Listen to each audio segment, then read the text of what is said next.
ကြောမင်္ဂလာပါရှင်ဒီနေ့9ကြော်တယ်9ကြော်နီးလေးကိုမျှမယ်နော်ကျမဒီနေ့ကပဲမှုတ်အကြက်မှုတ်လေးနဲ့9ကြော်တယ်9ကြော်တဲ့အခါမှာဒါကတော့ငါခုပါငါခုကတော့လေမမိုးဝယ်လာတာပါကျေးဇူးများကြီးတင်ပါတယ်ငါခုလေးကျမကတော့ကျမတို့စီမှာကြတော့လေငါခုကလေဒီအထက်ကဘတ်ဟက်တွေပါတယ်မထုတ်ပေးရှင်မထုတ်ပေးတော့ကိုယ့်အကိုကန်ရတယ်ပေါ့နော်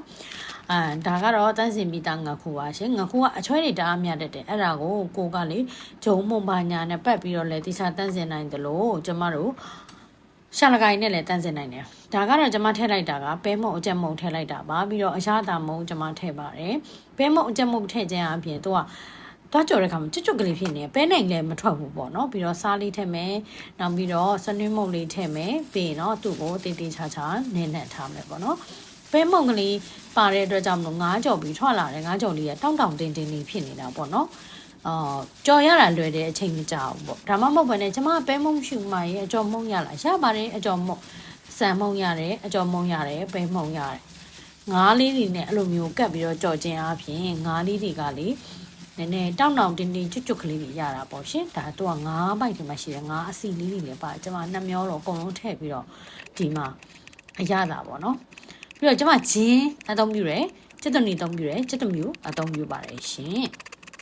ဒါတွေကိုလိဖြတ်ထားပါတယ်ဒါကတော့ကျမရဲ့မနေ့ကကြံတဲ့တစ်ခါကြော်ပြီးသားစီပါနော်ဒီစီတဲကိုကျမဂျင်းထည့်မယ်ကျက်သွန်နီထည့်မယ်ကျက်သွန်မျိုးထည့်မယ်ပြီးကျွတ်အောင်ကြော်မယ်ရှင်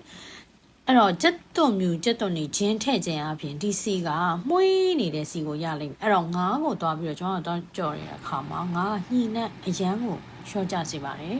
မှုေးနေတဲ့ငါးကြော်လေးတစ်ခုကိုလည်းရရှိပါတယ်ငါးအညှိကြောက်တယ်ဆိုတဲ့လူတွေဒီနည်းကိုအသုံးပြုပါနော်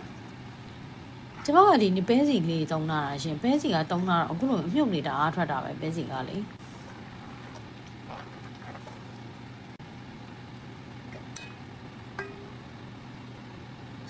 ကျက်သွန်လေးတွေကလုံးဝအယောင်လေးတွေပြောင်းလာတယ်မှုေးလာတယ်အခုလိုအနေထားလေးဖြစ်လာတယ်ဆိုရင်တော့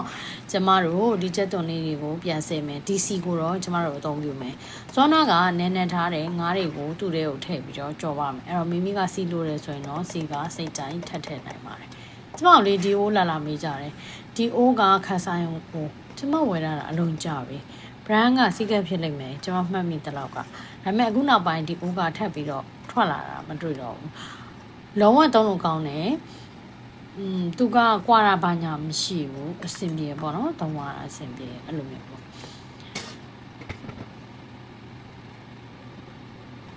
ငါးကြော်စားရင်လေကျမကအခုလိုမျိုးငရုတ်သီးလေးတွေကိုလည်းထည့်ပြီးတော့ကြော်တတ်တယ်အကယ်၍အိမ်မှာခလေးရှိရပါညာဆိုရင်တော့မကြော်နဲ့ပေါ့နော်ငရုတ်သီးလေးကြော်ခြင်းအပြင်ငရုတ်သီးနဲ့မွှေးလေးနဲ့ငါးကြော်လေးရတယ်ဒါကြောင့်မလို့ငရုတ်သီးလေးတွေကတော့အချိုင်းကြော်စရာမလိုဘူး3-4မိနစ်လောက်ဆိုရင်ပြန်ဆယ်ထားလို့ရပြီအဲ့ထက်ကြော်ရင်ငရုတ်သီးကတူးတက်ပါတယ်ရှင်ကျမကတော့ဒီမှာ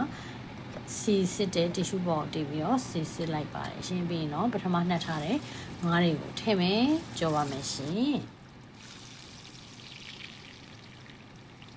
ငါးကြော်နဲ့လိုက်ဖက်တာကတော့ချီဟင်းလေးလိုက်ဖက်တယ်ဟင်းညုံလေးတွေလိုက်ဖက်တယ်ဒါကတော့ငါးကြော်နဲ့လိုက်ဖက်တာပေါ့နော်ငါးကြော်ကတော့လူတော်တော်များများကြော်တယ်လိမ့်မယ်လို့ယူဆပါတယ်ရှင်ငါးကလေ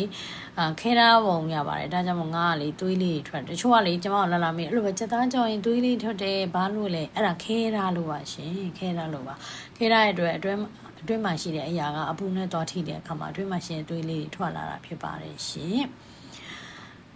ငါးကြော်ကတော့လေကျမအထက်အောင်လှမ်းပြီးတဲ့ခောက်ပေါင်းများစွာပေါ့နော်မိနစ်20-30လောက်ကျမကြော်လိုက်တဲ့ခါမှာငါးကြော်ရဲ့အနေထားလေးကအခုလိုမျိုးလေးရရှိလာပါပြီရှင်လုံးဝကြော်လာတဲ့ငါးကြော်လေးကိုရရှိလာတဲ့ဆိုရင်တော့တစ်ဖက်ကိုဖယ်ထားနိုင်ပါတယ်မိမိကအရန်ကျွတ်စားခြင်းနဲ့ဆိုဒီတက်ပိုကြော်အောင်လည်းကြော်နိုင်ပါ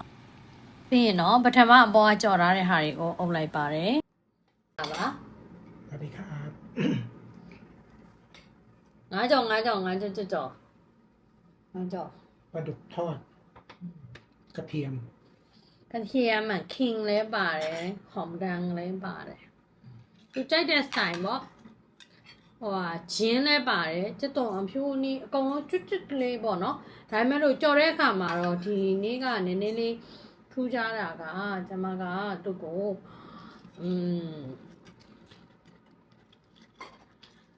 ပဲမုံအကြမ်းမုံနဲ့ကြော်ဒါပေမဲ့ပဲမုံနဲ့မနံဘူးပဲမုံကြော်ပြီးွားတာနဲ့ဟာလို့ရ ကြော်ပြီးသွားရင်ဒီမှာဆမ်မီတာပဲမုန်းနဲ့နန်လာဆိုပြီးတော့ဒါတို့စရာပေါ့နော်ဟိုကတော့ กะทิ น้ำยากะทิ กิน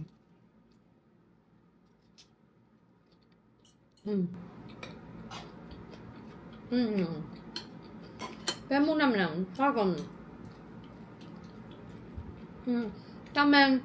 ငါးကြော်တိုင်းမှဆောက်ကောင်း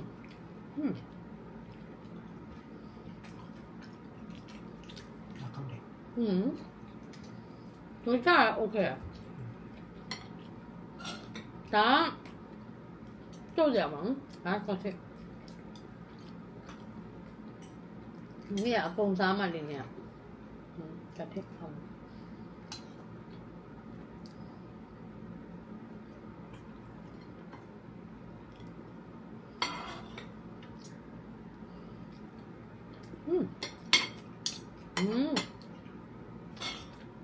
အဲ့ဘက်နေမူ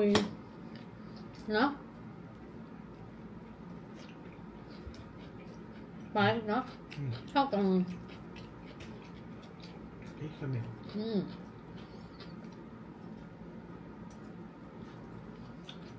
มังลักเป็นไง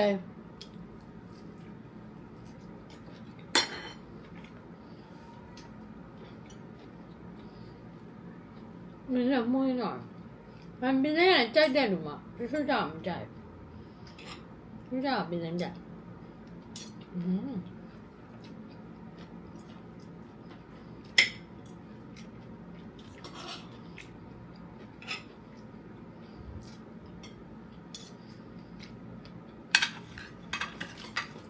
ต้องกระเทียมจินเจ้าอ๋อไอ้ยังมวยจินเจ้าจินอะไรด่ามวยจินอะไรเชี่ยวมวยเนี่ยไม่เดี๋ยวแค่นี้เนาะ thank you บาม